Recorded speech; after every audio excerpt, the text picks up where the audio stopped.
remercie d'abord M. Hakim et le comité d'organisation pour leur organisation parfaite. Je remercie l'assistance pour sa présence. Donc, je vais commencer tout de suite. Mon sujet d'aujourd'hui, c'est l'apport de la planification numérique dans la réussite implantaire. Tout d'abord, on dira que la planification implantaire est le processus de préparation et d'organisation des étapes nécessaires à la pose d'implants. Elle implique donc l'analyse des données cliniques et radiographiques du patient pour déterminer d'abord la stratégie prothétique. Il s'agit donc de préparer d'abord la prothèse, ensuite penser aux implants. Donc l'élaboration virtuelle, c'est l'intérêt du numérique. Donc l'élaboration virtuelle des restaurations provisoires et même finales, bien avant la pose d'implant. Ensuite, le choix donc, de la position des implants, donc le choix des sites implantaires en fonction de l'anatomie buccale. Également le type d'implant, donc la sélection des implants adaptés aux besoins spécifiques du patient. Et l'utilisation, donc cela nécessite bien entendu l'utilisation de logiciels, donc qui vont nous permettre qui permettent donc la conception de guides chirurgicaux imprimés 3D pour justement assurer le transfert de cette planification sur ordinateur au niveau de la bouche du malade lors de la chirurgie. Et cette planification vise bien entendu à maximiser le taux de succès et à minimiser les complications.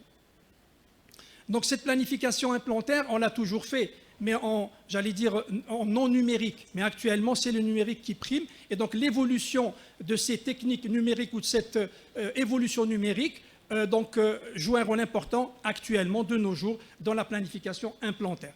Donc nous avons donc d'une part l'évolution de l'imagerie avec les fichiers DICOM et l'évolution également des caméras intra-orales qui vont nous permettre donc de récupérer des fichiers STL suite à une empreinte optique de la bouche, au niveau de la bouche du malade, ou alors en numérisant des empreintes conventionnelles, ou encore en numérisant les modèles en plâtre. Donc historiquement, le but de la chirurgie implantaire à ses débuts était de fournir les futurs piliers prothétiques pour donc la prothèse, mais dont la conception était uniquement prise en compte dans un second temps. C'est-à-dire que traditionnellement, anciennement, la réussite de la chirurgie prévalait sur les contraintes de la future prothèse. Donc pour la planification traditionnelle, qu'on voit donc ici, il s'agissait donc de réaliser des empreintes à l'alginate, ensuite on réalisait un wax-up, la prothèse donc, du patient. Sur la base de ce wax-up, on réalisait un guide d'imagerie qui va être porté par le patient lors de la réalisation du CBCT. Donc voici un exemple donc, simple du guide donc, radiologique qu'on peut concevoir. Donc vous voyez que c'est quelque chose de très basique, très simple, parce que ce n'est pas du tout très recherché comme produit. On peut avoir aussi ce genre de guide donc, de pointage qu'on appelle, ou alors on peut faire appel à des guides d'orientation qui améliorent un tout petit peu le positionnement de l'implant, mais ils ne sont absolument pas précis. Ce qu'on obtient lors du CBCT, c'est ce type d'image avec donc, la position, ce qu'on voit ici, les tiges blanchâtres, c'est de la gutta qui est donc foulée au niveau des couronnes, et on voit donc la position des couronnes qui sont représentées ici par le guide radiologique. Ce qu'on peut faire ici, c'est uniquement faire un calcul, mesurer, prendre des mesures et dire qu'on peut poser un implant, c'est-à-dire qu'on peut dire que le volume osseux est là, et ça s'arrête là. Sur cette planche, on voit qu'on peut utiliser des logiciels de planification, mais je note ici qu'il n'y a pas de STL, c'est-à-dire que sur la base juste de ce logiciel, on peut faire une simulation, c'est-à-dire qu'on peut poser un implant virtuellement, on peut également positionner la couronne virtuellement, mais ce CBCT seul, sans STL, sans les fichiers de surface muqueuse et dentaire, il ne permet pas le transfert en bouche, donc lors de la chirurgie, de cette planification. Donc il permet juste de dire s'il y a suffisamment d'os. Lors d'une pose d'implant, plusieurs impératifs sont à respecter pour obtenir le résultat escompté et s'assurer d'une innocuité totale de nos gestes. Ces impératifs sont connus de tous. Il s'agit donc de la table vestibulaire qui doit être aménagée à hauteur de 2 mm par exemple. Il s'agit aussi de l'espacement entre deux implants de 3 mm. Il s'agit de l'espacement dans un plan d'1,5 mm. Il y a également les impératifs donc, du nombre d'implants qui vont correspondre, si vous voulez, à la prothèse et au type de prothèse, et par rapport à l'espace disponible mésodistal. Également, les impératifs au niveau du positionnement de l'implant par rapport aux axes implantaires qui doivent être en accord avec les axes prothétiques. Ici, un exemple donc, de défaut, si vous voulez, de problématique au niveau des axes des implants. On peut se rendre compte que sur cette image, lors du forage, le parallélisme est respecté, et à la fin de l'intervention, une fois l'implant posé, le parallélisme ne l'est plus. Pourquoi? Parce qu'on n'a pas de guide. Ici, c'est une intervention qui est faite à main levée. C'est pour montrer que la technique donc, de pose d'implant à main levée peut rencontrer un certain nombre de problèmes au niveau du positionnement 3D. Également, ici, par rapport à l'enfouissement, vous voyez des images telles que celle-ci avec le fameux trou noir ici, donc l'absence de papille. Également, ici, l'apparition du col de l'implant. Bien entendu, vous l'aurez compris, ici, c'est l'enfouissement qui est trop important et là, un manque ou là, un défaut d'enfouissement. Au niveau de cette radio, on peut voir deux choses. On peut voir là, le positionnement mésodistal qui n'est pas bon. Et donc, ça nous donne un porte-à-faux au niveau de la couronne. Et cela constitue des facteurs de risque biomécanique. Pareil pour le positionnement des implants. Si vous utilisez la technique standard classique, on est obligé de prendre des mesures. Et on sait qu'entre deux prémolaires, il va falloir mettre 7 mm. Entre prémolaire et molaire, 9 mm. Entre deux molaires, par exemple, 10 mm. Donc, imaginez-vous en bouche, avec le saignement, la salive.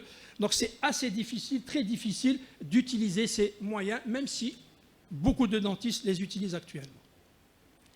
Donc la pose d'implant à main levée, qu'est-ce qu'on va dire? On va dire que jusqu'à aujourd'hui, on a toujours posé donc, les implants sans guide chirurgical, sans planification numérique. C'est des techniques qui sont venues à nous, bien sûr, il y a quelques années, et qui ont investi, j'allais dire, notre monde de dentisterie depuis quelques années. Ça, c'est juste pour illustrer un cas de pose d'implant classique. Donc, le guide de pointage ne permet pas, on le sait tous, le transfert en bouche de la position 3D de l'implant telle qu'elle a été planifiée. Donc, on peut faire une planification comme ça sur l'ordinateur. Mais le problème, c'est le transfert de cette planification virtuelle au niveau de la bouche lors de l'intervention. Donc, ne donne pas l'orientation, bien entendu, de l'axe mésodistal ou vestibulo-palatin. Donc, c'est l'expérience et la dextérité du praticien qui amène, si vous voulez, à la réussite implantaire. Ici, c'est juste pour montrer que le cas est réussi et qu'il n'y a pas de souci. Le positionnement est bon dans le sens mésodistal, l'enfouissement est bon, l'espacement est bon, et on a donc les pics osseux qui montrent qu'il n'y a, a pas de souci au niveau de l'intégration parodontale de ces implants. Actuellement, contrairement à ce que je disais tout à l'heure, actuellement, on a ce principe crown to bone qui stipule que la future prothèse doit guider la chirurgie. C'est vrai que l'objectif, c'est la prothèse. Donc les patients, ils recherchent une prothèse. Et bien sûr esthétique, fonctionnelle et tout ce qu'on veut. Donc il faut partir de la prothèse, c'est ce qui est marqué ici. Donc on doit d'abord, lors de sa planification, déterminer la position idéale de la couronne pour un résultat optimal, bien entendu. Ensuite, on va venir placer l'implant en fonction de cette prothèse, en fonction des axes de cet axe prothétique. La planification maintenant avec le flux numérique. Donc tout à l'heure on avait vu sans flux numérique, maintenant on passe au flux numérique. Cela commence par l'empreinte optique. Ensuite on va numériser si le patient a déjà sa prothèse, donc on va numériser cette prothèse. Si ça n'est pas le cas, on va donc seulement prendre l'empreinte, donc le STL, donc des surfaces muqueuses et dentaires. On va venir superposer ces STL, ces fichiers STL, donc de surface dentaire et muqueuse, on va les superposer au CBCT. Ce qu'on va obtenir, c'est un patient virtuel, c'est une bouche virtuelle. Sur cette bouche virtuelle, on va venir designer, si vous voulez, la prothèse, la couronne ou le bridge. Sur la base de ce bridge, on va venir positionner les implants qui vont être en concordance avec les axes prothétiques. Et donc, après cela, on va finir par réaliser le guide chirurgical. Il est très important de parler de guide chirurgical puisqu'une planification numérique se termine toujours par la réalisation du guide chirurgical. C'est ce guide chirurgical qui va me permettre de transférer la conception ou la planification virtuelle, de la transférer en bouche.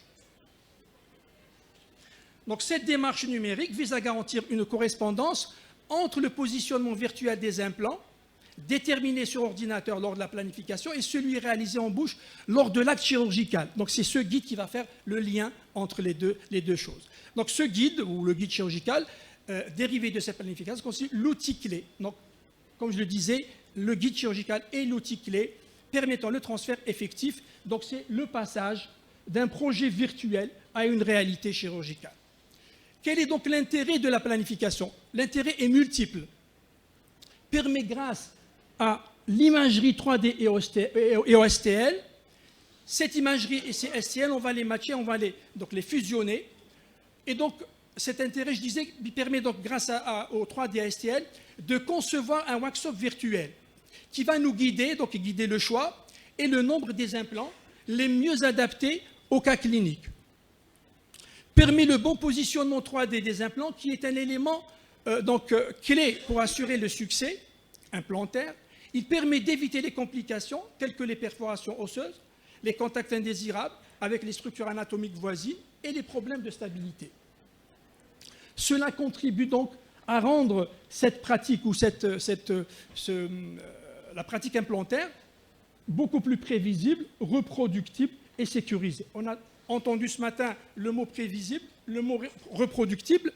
C'est le but de nos réalisations, c'est qu'elles soient toujours de bonne qualité. Et donc, on doit avoir des protocoles qui soient prévisibles et reproductibles, et en plus sécurisés. Donc, la planification nous assure ces trois éléments. Un mot sur la précision donc, du positionnement 3D au niveau de la chirurgie guidée. Elle est 3 fois plus précise au niveau des angulations et elle est 2 fois plus précise au niveau du positionnement millimétrique de l'implant. C'est-à-dire que la littérature a démontré que la pose d'implant à main levée, par rapport bien sûr à la chirurgie guidée, il est clair qu'il faut passer à la chirurgie guidée. Donc encore, je repose la question, pourquoi planifier? C'est pour éviter tous ces écueils-là, tous ces échecs qu'on peut ici passer en revue très rapidement. Ici, un implant qui n'est absolument pas bien positionné au niveau 3D. Donc ici, l'apex qui est mésialé, l'axe qui est trop vestibulé, et cliniquement, vous voyez le résultat. Ici, pareil, un cas d'implant posé extrêmement vestibulé, qui n'est absolument pas exploitable, c'est des cas où il faut désimplanter. Ici, on voit la perforation au niveau de la basilaire mandibulaire. Ici, un contact avec le nerf alvéolaire inférieur, des axes qui ne sont pas corrects et des effractions également au niveau des racines voisines. Ici, un cas de refoulement d'implant au niveau du sinus. Tous ces cas-là ne peuvent pas avoir lieu si on fait un travail de planification correct. Également, les périimplantites. On connaît tous les périimplantites. On sait que 40% de ces périimplantites est généré ou est, si vous voulez, l'étiologie étant le mauvais positionnement 3D. Donc, la chirurgie guidée, qui fait suite à la planification, va nous mettre à l'abri de 40%, si vous voulez, de ces périimplantites. Ici, on voit aussi des images de positionnement 3D qui n'est pas favorable, avec des cas de désimplantation. Ça, c'est un cas où il faut désimplanter, voilà, un implant qui est extrêmement vestibulé. Donc la chirurgie implantaire, sans planification et donc sans l'utilisation de guide chirurgical, n'est ni prévisible, ni reproductible, ni sécurisée. Les principaux avantages de ce flux numérique, c'est quoi? C'est d'abord l'analyse diagnostique préalable. Bien entendu, avant toute réhabilitation prothétique, et en particulier implantaire, il est donc essentiel. L'analyse AD, elle est essentielle avant toute réhabilitation prothétique sur implant. Cette étape permet d'identifier les difficultés et d'élaborer un projet prothétique thérapeutique adapté aux critères esthétiques, fonctionnels et biologiques.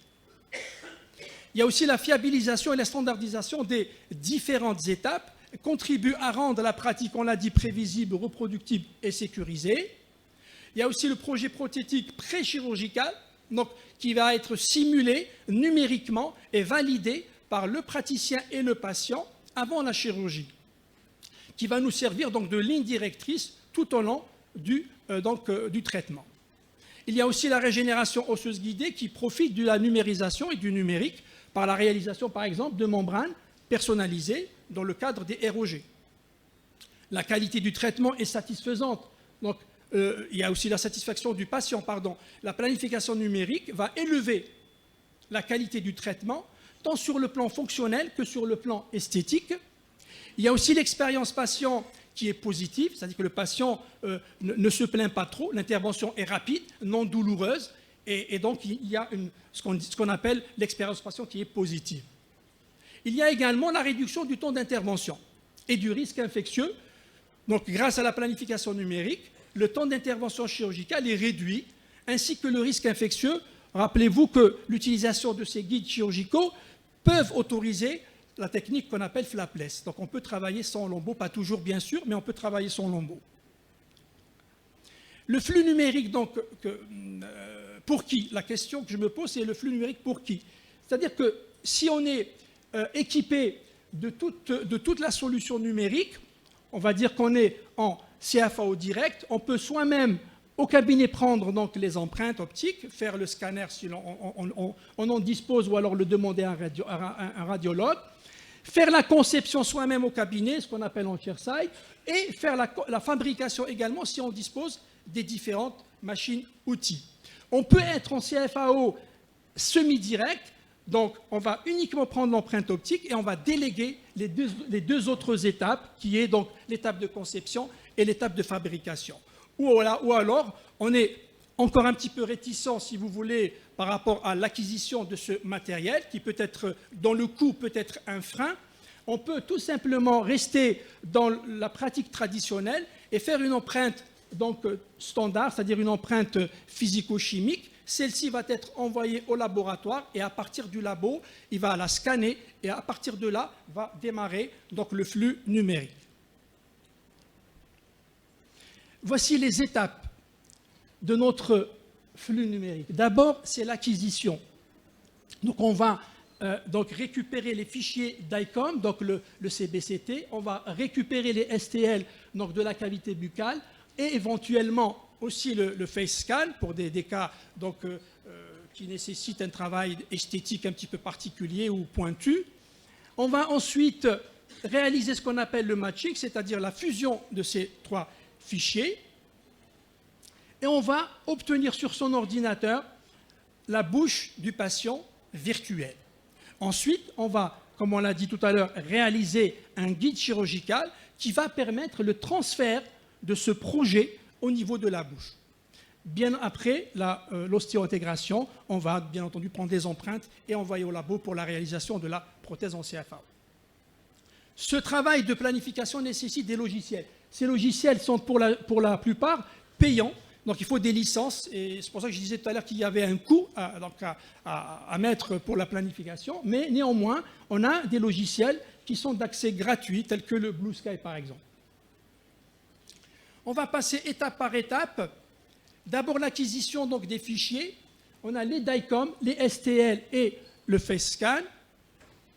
Alors, un problème, si vous voulez, la problématique de la planification, c'est la même problématique que la technique standard, c'est-à-dire qu'il faut à chaque étape vérifier qu'il n'y a pas d'erreur. Quand vous prenez votre empreinte, il faut vérifier si l'empreinte est correcte. Quand vous coulez, vous vérifiez si votre modèle est correct. Là, c'est la même chose.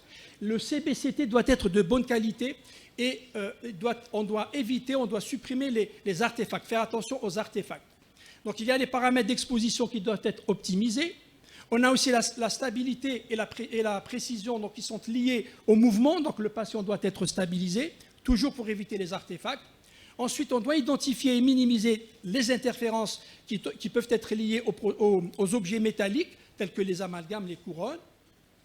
On doit utiliser donc en post-traitement des logiciels qui vont corriger ces artefacts. Et enfin, la formation continue, bien sûr. On doit donc faire appel à des gens qui maîtrisent leur outil, c'est-à-dire qui maîtrisent la machine, le CBCT.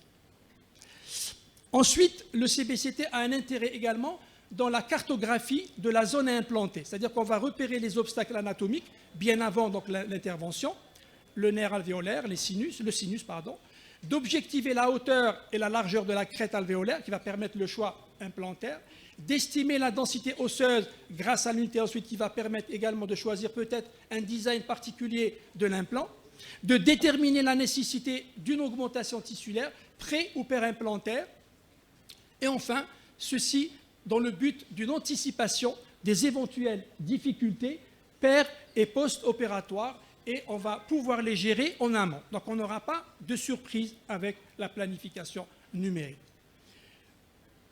Ces CBCT, certains CBCT, tels que le 9600, le CARStream, le 9600, permet d'obtenir le face scan. Il permet également, il a donc si vous voulez, ce module qui s'appelle Metal Artefact Reduction Technology, qui permet à partir de ces images donc, brutes d'utiliser des algorithmes qui permettent d'effacer ou de gommer ou de supprimer ces artefacts. Et donc on a ici une image qui est nettoyée. C'est très important pour les étapes ultérieures. La deuxième chose, donc le deuxième élément qu'on doit, donc, si vous voulez, capturer, c'est l'empreinte optique de notre patient. Ici, on voit sur une animation, il suffit de 20 secondes, une vingtaine de secondes, pour obtenir ici la capture de l'arcade, d'une seule arcade. Ça veut dire que c'est une technique qui est assez rapide. Ce qu'on va récupérer, c'est ce qu'on appelle des STL, soit ici sans couleur, ou alors en couleur, qu'on appelle les fichiers polygones. Donc, ces fichiers standards, donc Tessellation Language, pour donc, expliquer ce que c'est que le STL. Donc l'empreinte numérique de la cavité buccale, on aura besoin d'un scan intraoral, ou alors on va scanner l'empreinte physico-chimique, ou encore on va scanner le modèle avec un scanner de table. Il est nécessaire de récupérer 4 empreintes, l'arcade supérieure, l'arcade inférieure, et 2 fichiers occlusaux gauche et droite. Dans la littérature, on nous dit qu'il n'y a pas de différence en termes de précision entre l'empreinte digitale et conventionnelle. Entre guillemets, je rajouterai chez un patient denté. Par contre, chez les dentés, il y a quelques difficultés dans l'acquisition de l'empreinte des surfaces muqueuses. Et, voilà, donc il n'y a pas de zone discriminante. Également, la possibilité de rectifier les parties manquantes. Ça, c'est un avantage par rapport donc, à la technique conventionnelle. Par ce principe d'indexation, donc, comme je l'ai dit tout à l'heure, on va avoir la mandibule, l'empreinte du maxillaire, l'empreinte de la mandibule, et on va associer à ces 2 empreintes les fichiers occlusaux gauche et droite, et on va pouvoir comme ça mettre en articulation ou la mettre en occlusion nos 2 arcades. Les caméras donc, récentes peuvent également fournir ce qu'on appelle l'occlusion dynamique, qui va nous aider dans la sculpture donc, de la prothèse en fonction de la mastication. Et il y a également la reproduction parfaite des formes. Je le disais tout à l'heure, pour les dentés totales, les caméras ne peuvent pas capturer l'environnement mucodynamique. Donc on va utiliser une technique hybride, c'est-à-dire qu'on va utiliser le numérique, oui, mais avant cela, on va prendre une empreinte standard et on va scanner, on va numériser l'empreinte. C'est une manière de contourner la difficulté de l'empreinte optique au niveau d'une bouche qui n'est pas dentée, qui est lisse. Et donc tout ce qui est lisse, la caméra ne peut pas se retrouver, elle va se perdre. Ensuite vient l'étape du matching. Donc, tous ces fichiers qu'on a récupérés, donc les CBCT, les STL et éventuellement le face scan, on va les fusionner. C'est l'étape de matching. Ce matching a pour but de faire correspondre les données radiologiques avec les surfaces dentaires et gingivales sur lesquelles reposera la prothèse. Le matching est un élément clé dans la planification numérique. Il faudra vérifier avec minutie le bon positionnement et la bonne fusion des fichiers. Ici, c'est un exemple d'un mauvais matching où on voit ce trait vert qui représente donc la muqueuse virtuelle, donc de l'empreinte, mais la muqueuse réelle, le niveau de la muqueuse réelle se situe en bas. Donc, au niveau du logiciel, vous pouvez rectifier. Donc, on peut repositionner donc, ce trait vert, cette ligne verte qui représente donc, le STL. Bien sûr, si à ce niveau, on a, on a un matching qui est faux, tout ce qui va venir derrière va être faussé, bien entendu. Tout comme une rétraction du modèle ou de l'empreinte qui va donner, bien sûr, une suite qui ne correspond pas à la réalité. Donc, le matching peut se faire soit en automatique, donc en général, on va laisser l'intelligence artificielle nous gérer cela, ou là, elle peut se faire en manuel, donc point par point, par exemple. Les difficultés rencontrées lors du matching, je l'ai dit, sont liées au CBCT. Il ne faut pas qu'il y ait trop d'artefacts, sinon le matching ne peut pas se faire. Donc l'ordinateur ne peut pas superposer ces deux fichiers puisqu'il ne retrouvera pas les zones qui correspondent les unes aux autres. Par rapport à l'édenté total, l'édenté complet, donc celui-ci nécessite une technique de double scanner. On va réaliser une prothèse conventionnelle, on va munir donc de repères, on va prendre cette prothèse munie de repères seule, on va la scanner seule et on va la scanner en bouche. Et c'est comme ça qu'on va retrouver une correspondance. Ensuite, on arrive, donc après le matching, une fois qu'on a le patient virtuel, la bouche virtuelle du patient sur notre ordinateur, et à ce moment-là, on peut passer à ce qu'on appelle la planification proprement dite, c'est-à-dire le design de la prothèse, de la couronne, le placement ou le positionnement des implants. Donc le logiciel ou les logiciels permettent la simulation de la future prothèse, c'est-à-dire le wax-up numérique, ou alors on peut, comme je l'ai dit tout à l'heure, réaliser l'empreinte numérique d'une prothèse existante. Ensuite, on va positionner, on va choisir les implants. Donc le positionnement et le nombre d'implants en adéquation avec le projet prothétique, avec le respect, bien entendu, des impératifs anatomiques. Ici, c'est une planche par laquelle je veux transmettre un message. Ce message, c'est qu'il faut travailler en collaboration avec son prothésiste, son laboratoire. Pourquoi? Tout simplement parce qu'il faut une convergence des objectifs. C'est-à-dire que le prothésiste va nous valider les paramètres prothétiques, vérifier qu'il n'y a pas de souci au niveau prothétique, et le chirurgien, celui qui pose l'implant, vérifie au niveau anatomique qu'il n'y a pas de souci, qu'il n'y a pas de problème au niveau du placement de l'implant par rapport aux critères anatomiques ou paramètres anatomiques. Donc c'est quelque chose de très important. Ici, c'est un exemple, si vous voulez, de cette convergence des objectifs. Un problème ici, vous avez au niveau du logiciel de conception prothétique un signal d'alarme, si vous voulez, qui nous indique quoi? Il indique que l'épaisseur de notre couronne est insuffisante autour du puits de vis. Et en fonction de l'implant que vous utilisez, les vis ne sont pas les mêmes. Donc le logiciel va reconnaître, bien entendu, les différentes dimensions des vis et va nous dire qu'il y a un souci. Mais au niveau du logiciel de planification, j'allais dire entre guillemets simpliste, où il n'y a pas ces éléments-là, vous ne pourrez pas le savoir. Donc il faut travailler avec ces prothésistes. Une petite animation, une petite vidéo, donc d'une planification implantaire pour une pose d'implant sur 11. Ici, c'est l'étape de récupération du fichier CBCT. Donc on a le CBCT. On va chercher donc, le STL que l'on a enregistré, donc, bien sûr, dans un répertoire ou dans un fichier. On demande au logiciel de matcher, de fusionner ces deux fichiers. On vérifie sur les différentes coupes coronales ici et axiales éventuellement que le matching s'est bien fait. On va récupérer ensuite la mandibule et on va donner au logiciel, on va donner les fichiers occlusaux gauche et droite. Le logiciel va nous les mettre en occlusion. Donc on obtient ici l'occlusion. Vient ensuite l'étape de planification proprement dite, c'est-à-dire qu'on va designer la prothèse. On va choisir une prothèse dans la base de données donc, du logiciel. On va la positionner comme on veut.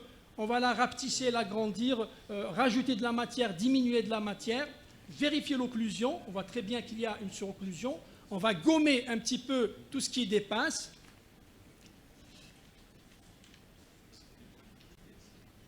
On peut, alors il y a plusieurs manières de travailler. On peut continuer là sur le design de la couronne, comme on peut s'arrêter là et passer à l'étape de conception du guide chirurgical. Donc je vais avancer un peu ici.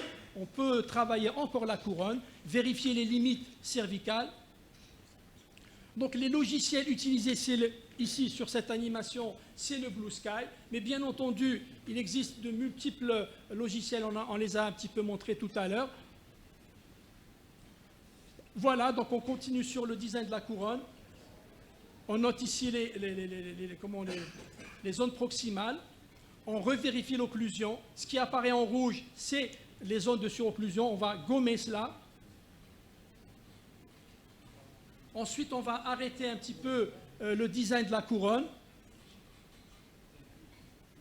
Et on va passer au placement de l'implant. Donc une fois qu'on est satisfait de sa couronne, sa prothèse, on peut passer à l'étape suivante qui est le placement de l'implant.